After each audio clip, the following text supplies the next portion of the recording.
안녕하세요. 반갑습니다. 비트코인 뉴스 팡입니다. 2021년 12월 16일 비트코인 뉴스 전해드리도록 하겠습니다. 도움이 되시다면 좋아요, 구독, 댓글 달아주시면 감사하겠습니다. 오늘은 지금 미국 연방준비제도에서 지금 테이퍼링 속도를 높인다라는 발표가 나왔죠. 그래서 이 발표에 대해서 이야기를 해볼 건데, 이 이야기는 이제 뻔한 내용이고, 실제적으로 미 연준에서 실제 금리를 인상 가능성 이 있는데, 이것 때문에 지금 많이 시장이 출렁거리고 있다라고 지금 많이들 그 분석을 하세요. 근데 그게 진짜인지, 정말 금리를 인상하면, 미 연준에서 금리를 인상하면 비트코인은 떨어지게 되는 건가? 이런 이제 걱정과 우려들이 많은데, 그게 진실인지 아닌지를 한번 같이 파악을 해보도록 하겠습니다. 그 부분 잠시 후에 한번 이야기 나눠보도록 하고요. 그리고 비트코인 매수 타이밍에 관해서도 거시적인 매수 타이밍이 언제 잡아야지 좋을지에 대해서 한번 그 지표와 같이 이야기를 해보도록 하겠습니다. 자, 우선은 지금 비트코인이 가격적으로 단기적으로 상승세가 살짝 나왔어요. 아주 살짝.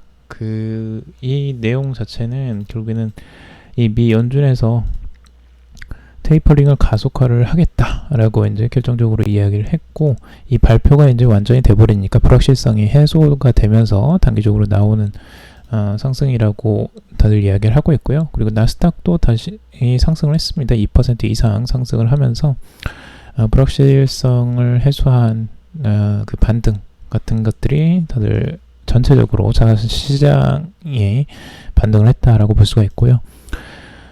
지금 발표적인 내용들은 여러분도 많이 아시겠지만, 지금 이제 테이퍼링 속도를 높이겠다는 겁니다. 그래서 지금까지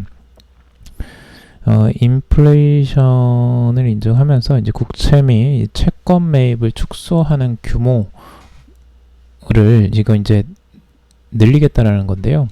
결국 이게 이제 테이퍼링이고, 현재 매달 이 150억 달러에서 300억 달러로 늘리겠다라고 하는 겁니다.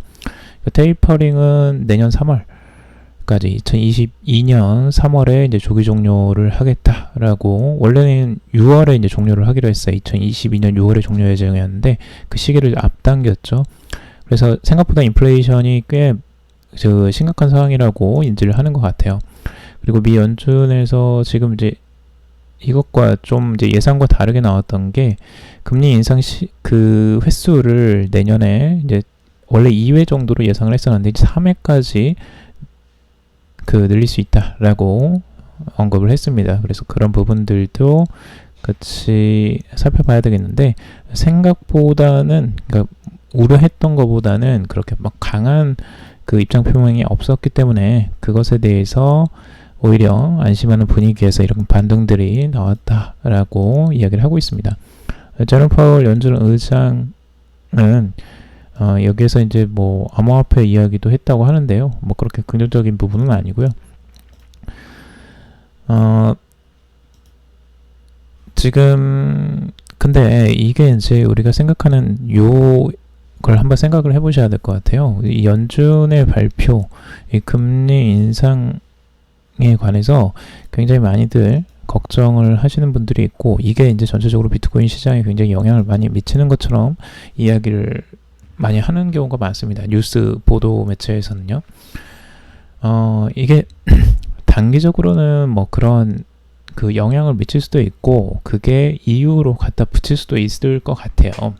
근데 정말 단기적인 관점에서 그렇게 생각해 볼 수 있는데, 이유는 간단하죠. 금리를 인상하게 되면 실질적으로 달러가 풀리는 달러들을 회수하는 형식이 돼버리는 거니까, 그 달러가 달러 긴축으로 이제 가게 되면 결국에는 그 시중의 유동성이 줄어들잖아요. 그 달러 자체가 줄어드는 효과가 있기 때문에, 그래서 이제 그 부분 때문에 자산 가치적인 부분, 가격적인 부분들이 이제 조금 내려갈 가능성들, 그런 부분들을 이제 염려하는 거죠. 원래 유동성이 풀리면은 자산 가격 자체가 인플레이션 때문에 계속 올라가는 형식이 되는데, 그와 반대가 될 가능성을 두려워하고 걱정을 하는 겁니다.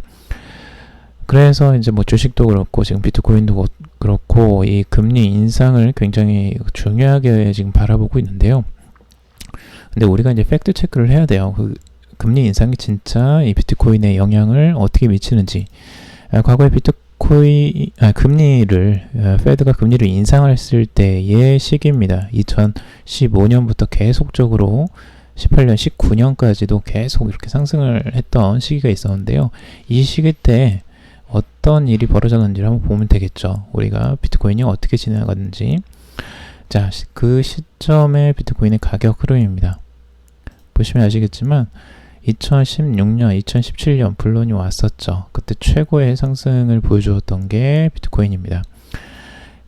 금리가 상승하는 그 한창 시점입니다. 그러니까 지금보다 오히려 더 높았어요. 금리는 지금 바닥을 기고 있는데, 그런 이제 금리가 상승하는 시기에 비트코인은 급상승하는 모습을 보여주었다는 거죠. 오히려 금리 인상 시기가 이제 와중에서 중간에 그냥 갑자기 급락을 하는 이런 모습이 나왔지, 금리와 상관없이, 금리가 떨어져서 지금 이런 형식도 아니고요. 그러니까 금리와 상관관계가 굉장히 없다라는 걸 우리가 알 수 있어요. 금리는 지금 계속 바닥인데 실제적으로 비트코인 지금 어떻게 흘러갔습니까? 비트코인은 또 상승을 했죠. 그러니까 비트코인과 이 금리의 상관관계가 애매합니다. 지금 상관관계 자체를 표현하기가 애매하고요. 그래서 이런 부분들을 금리를 올린다는 것을 지금 비트코인 투자의 관점에서 굉장히 두려워하고 막 걱정하고 막 이럴 부분까지는 아닌 것을 좀 생각이 들고요. 물론 이제 자산 시장이 만약 붕괴된다. 그러니까 뭐 실제적으로 끝까지 가서 정말 이제 이 금리가 한창 올라가는 시기는 결국 이제 최종적으로 어떤 그 경기에 안 좋은 시그널을 보낼 때가 있습니다. 뭐 경기가 이제 붕괴되거나 이런 때가 가끔 오기도 하는데, 뭐 2008년 같은 그런 시기죠. 근데 2008년은 비트코인이 나오기 전이니까 그거는 아직 알 수가 없고요. 그 붕괴가 오면은 비트코인도 영향을 당연히 받겠죠. 우리는 그걸 이제 간접 체험한 게 있었는데, 그때가 이때 이 코로나 사태가 있었을 때 이제 한 단기적으로 급락을 하는 이런 모습들이 보여졌죠.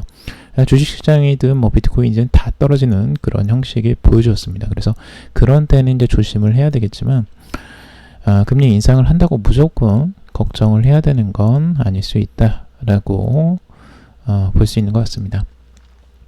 그래서 뭐 연준에서 뭐 금리가 어쩌고 저쩌고 막 나오는데 그런 부분들을 너무 걱정하시면서 볼 필요는 없을 것 같고요. 그냥 차분하게 그냥 금리 인상하는구나 이렇게 보시면 될 것 같습니다. 자, 그리고 이 부분은 지금 이 Fear and Greed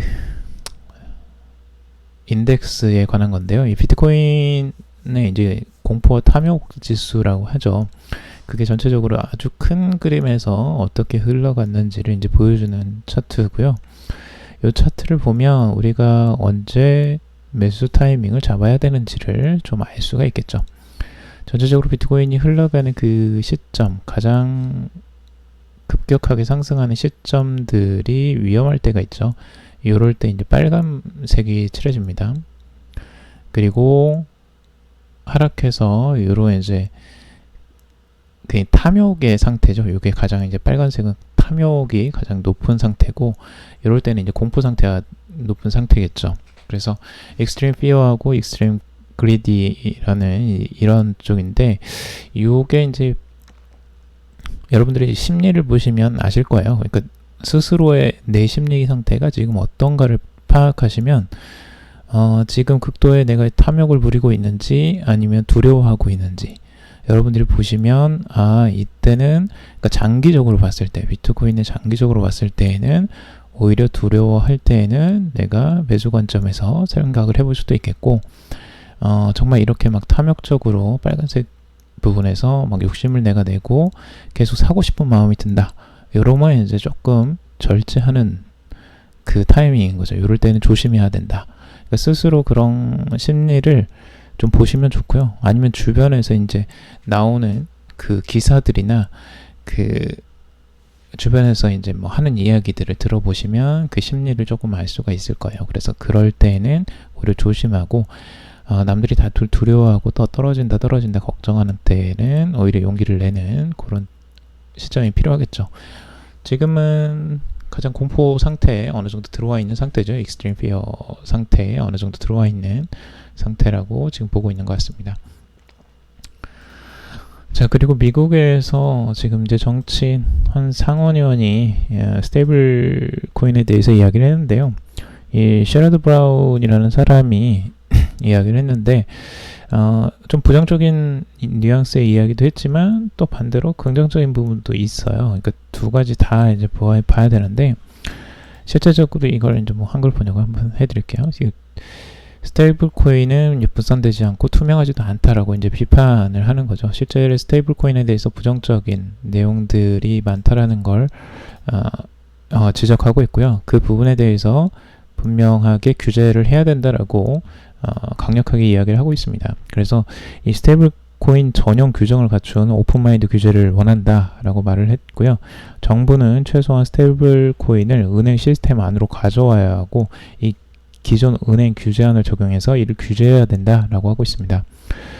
또 스테이블 코인 발행자는 준비금에 대해서 누구보다 투명해야 한다라고 설명을 했고요. 그러면서 내일은 암호화폐에 저항하거나 거부하는 것이 아니라 규칙을 따르고 규제를 검토하며 투명성을 확보하는 것이다 라고 이야기를 했습니다. 반면에 이제 긍정적이라고 해석할 수 있는 부분은 이겁니다. 암호화폐를 자산 클래스로 규제하는 방법에 열린 마음을 갖고 있으며 이 기술 혁신을 막무가내로 죽이고 싶지 않다라고 하는 부분인데요. 그러니까 한편으로 규제를 해야 된다고 하고 이 부분에 대해서 비판을 하지만 이 암호화폐 기술 자체를 완전히 싹을 잘라보겠다 이런 뉘앙스는 아니라는 거죠. 그래서 기술 혁신 자체는 살리고 이런 규제로 그런 부분들을 좀 더 이제 다듬는 그런 뉘앙스의 언급인 것 같습니다. 그래서 앞으로 이런 정치계에서도 예전과는 조금씩 다른 의견들이 나오고 있습니다. 과거에는 뭐 암호화폐 진짜 너무 비판적이었던 정치인들이 많았었고 암호화폐 자체를 몰랐던 때도 많았었는데 몇 년 전까지만 해도 그랬죠. 근데 지금은 이제 암호화폐를 어느 정도 이해를 하고 이제 스테이블 코인까지 어떻게 규제를 해야 되는가까지 오는 그만큼 깊이가 있어졌다는 거죠. 그만큼 이 암호화폐를 이해하는 사람들이 늘어나고 있다는 걸 이제 반증하는 것 같습니다. 그래서 전체적인 시장이 얼마나 지금 확장되어 가는지 우리가 알고 있는 거고요. 그런 규제들이 나온다고 해서 꼭 나쁜 게 아닐 수 있다는 걸 우리가 볼 수가 있죠. 자, 오늘 여기까지 정리를 해봤습니다. 여러분들 도움이 되셨길 바라고요. 도움이 되셨다면 좋아요, 구독, 댓글 달아주시면 감사하겠습니다. 투자에 관련된 정보들은 참고사항일 뿐이고 좋으니 아니니 투자하실 때 여러분들 스스로 꼭 판단하시고 결정하시길 바라겠습니다. 그럼 이도 방송 들어주셔서 정말 감사합니다.